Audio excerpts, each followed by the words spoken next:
ઘરે બેઠા બેઠા બપોરે કંટાળતા હતા તો આવી ગયા છે ગામના તળાવે.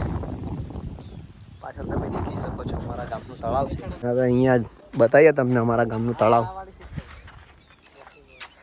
આ અત્યારે હમણાં ગામના તળાવનું કામ ચાલુ છે ઊંડાઈ, અને અહીંયા પાણીમાં થોડું અહીંયા લીકેજ થઈ ગયું હતું તો એના માટે.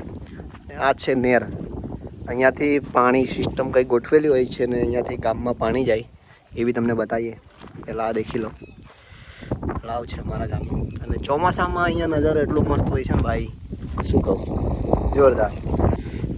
હાલ એવું જાણવા મળ્યું છે કે મતલબ આનો ગેટ તૂટી ગયો છે અને એટલે આ પાણી હમણાં કામ નથી તો બી આ વહી રહ્યું છે. તો આ ગેટનું કામ જલ્દી ચાલુ થશે. આ બધું કામ ચાલુ જ છે.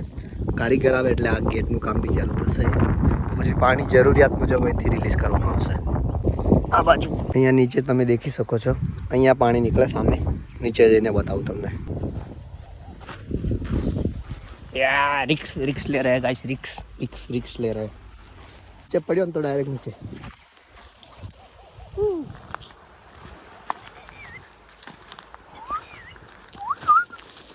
चड्डा पहन के आए गाइस हम.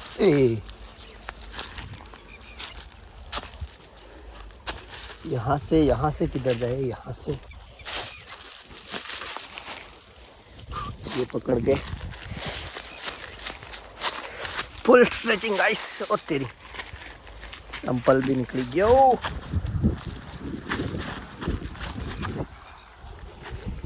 ओके फाइनली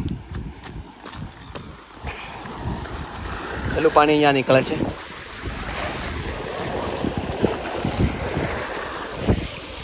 અને અહીંયાથી પાણી આખા ગામમાં જાય છે.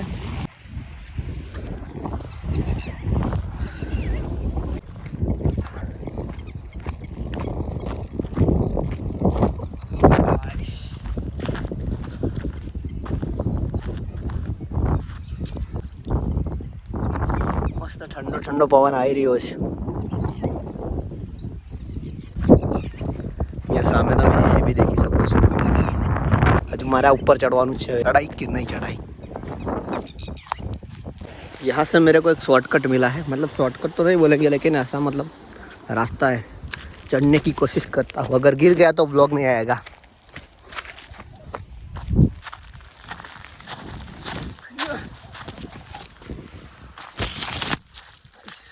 बहुत दिक्कत होती है भाई.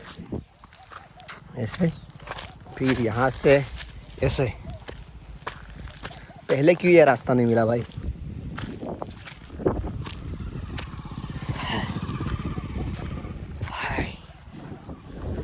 સાંજે મસ્ત આ તળાવનું રિનોવેશનનું કામ ચાલે છે. તળાવ તો છે ઓલરેડી. સામે એક જોરદાર નજારો છે, મતલબ ઝરી કહેવામાં આવે છે એ બાજુ, પણ હાલ જઈ શકતો નથી. નાનો હતો ત્યારે ગયો હતો સ્કૂલમાંથી.